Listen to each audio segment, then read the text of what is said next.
Nandito po tayo ngayon sa Velarde Subdivision. Ngayon po papunta po kami ng Villanueva para magakot ng kawayan. Dahil mag-start na po ako magbakod ng pansamantala, kaya kawayan tsaka yero po muna yung natin babakod.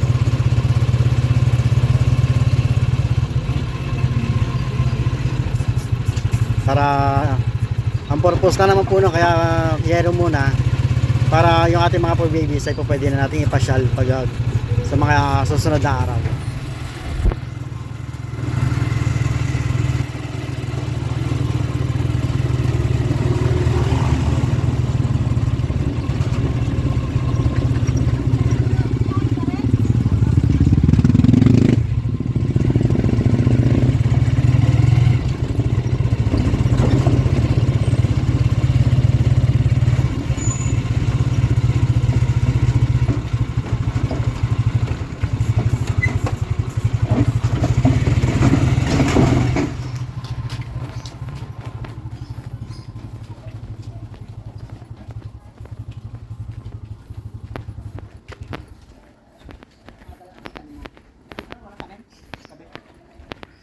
Diyan na lang. Bakaya, tama? Oo.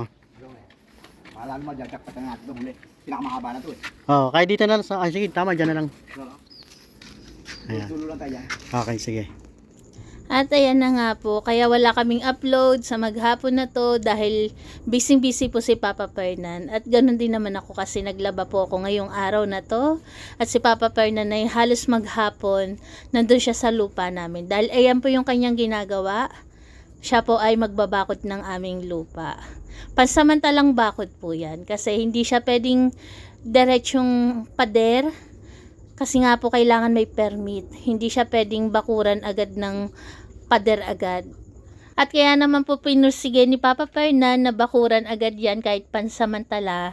Kasi nga po para pag pinapasyal namin yung ilan sa aming mga par babies, magawa namin silang tanggalin sa tali. Kasi nung unang pasyal po namin, nakasama sina Barako, sina Clear, sinubukan namin silang tanggalin sa tali para nga naman ma-enjoy nila yung paglalakad sa lupa na malawak.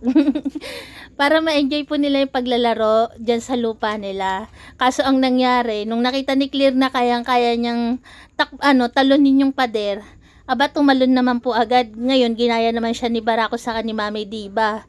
Kami naman ni Papa Fernan, kinabahan kasi baka mamaya nung pagtalon nila na yon, kung saan sila mapunta. Buti na lang nung tumalon po sila, agad namin natawag tapos nag-stop sila sa pagtakbo.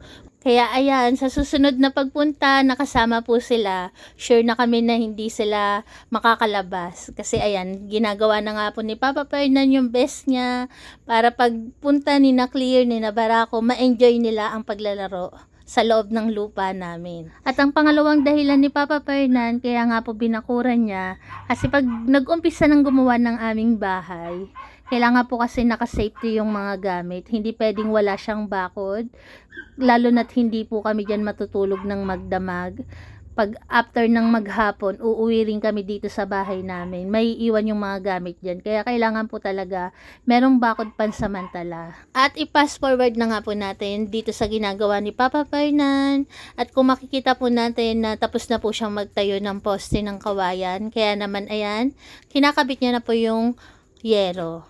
At nagpapasalamat kami sa aming kapitbahay dyan na si Kuya Kano, na tumulong kay Fernan na maghawak ng yero. Kasi kung mag-isa lang si Fernan, mahihirapan lalo si Fernan kasi mabigat nga naman yung yero.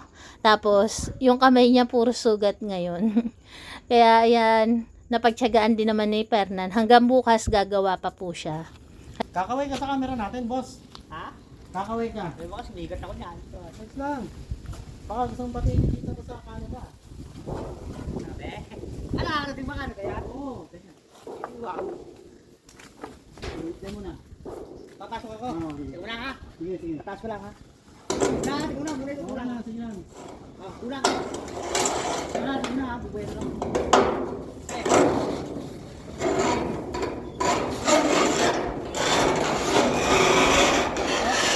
Baka may muli, baka matali. Ganda, trabaho. May mo ha, nandali ah. Hindi, may guantes ka na eh. Sige, atras. Eh, bandi pala. Hindi, dikit din doon. Papasok sa loob. Oo. Konti lang ah. Teka. Atras muna. Bakit? Okay na, ganyan. Muna, balik pa konti. O, kamay ha. Sige, taas mo. Ayan. Yan. Hindi, yung yerong nilalagay mo kasya kaya haba naman ng siguro. Kasya. Oo, kasya. Kuwati mo nga, kasya rito. Kasya. Ha?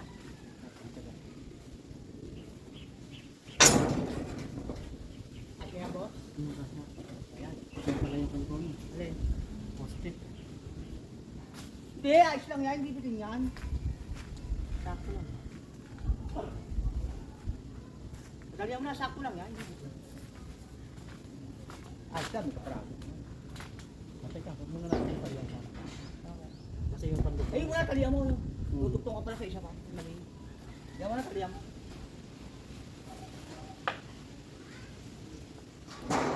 Wala. Oh, Oo. Wala.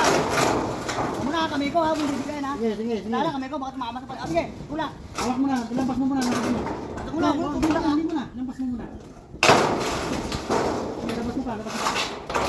Yan. Makakat mo. Ah, may tutulak ha. Oh, Oh, tulak pa, tulak. Anak mo, tutulak ko. Yan na, tulak. Oh. Yan. Oh, kumay. Yan. Ayos na. Oh. Hindi, kawang dito, kundi pa, tulak mo yan. Yan. Yan, okay na. Okay na. Hawak ka lalay ha. Oh, sige, awang ko sa gitna, sige. Yan, hawak. Sige, alam ko. Baka may dumaan, sige. Alalay ni Panday. Lagay mo dito sa gitna. Dito mo na may butas ako no? Nakita mo. Gitna muna. Yan. Adali mo, batang bata. Yan. Bago sa dulo mo, isa. Sa dulo. Sa akin, isa. Dito na. Inaano natin yung ano, para yung hangin, para pag hangin. Hindi na matanggal. Para pag hangin, hindi matanggal.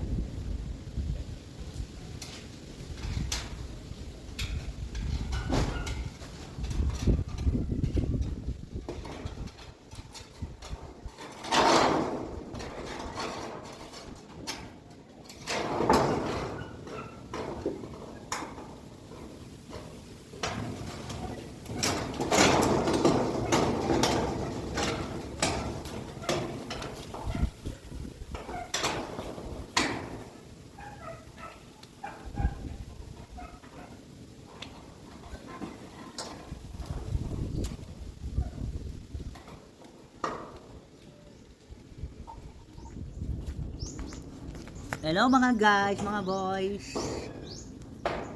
Papatayo kami ng ano, outside lot.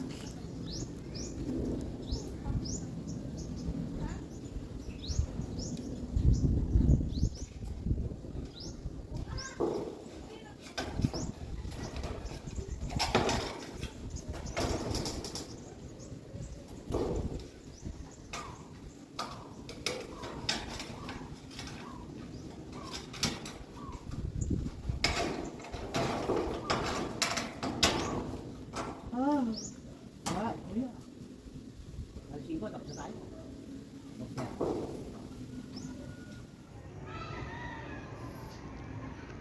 At update po tayo sa ating pong ginawa. Ayan, kahit po papano, inabot tayo ng hapon ay meron naman po tayo natapos kahit kalahati. Ayan po siya.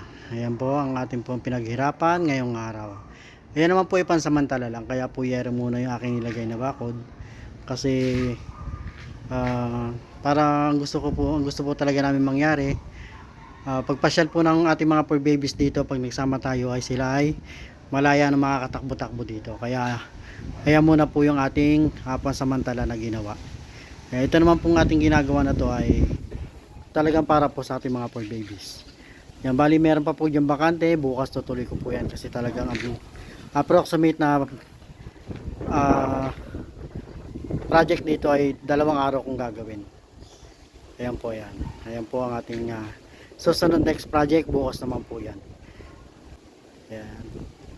Hintayin nyo lang po yung finish po ng ating pong gagawin. Sana po kahit papano ay matuwa po kayo sa amin pong ginagawa na effort para po sa ating pong mga fur babies. Maraming salamat po. Ingat po tayong lahat. God bless po. Pugay gamay.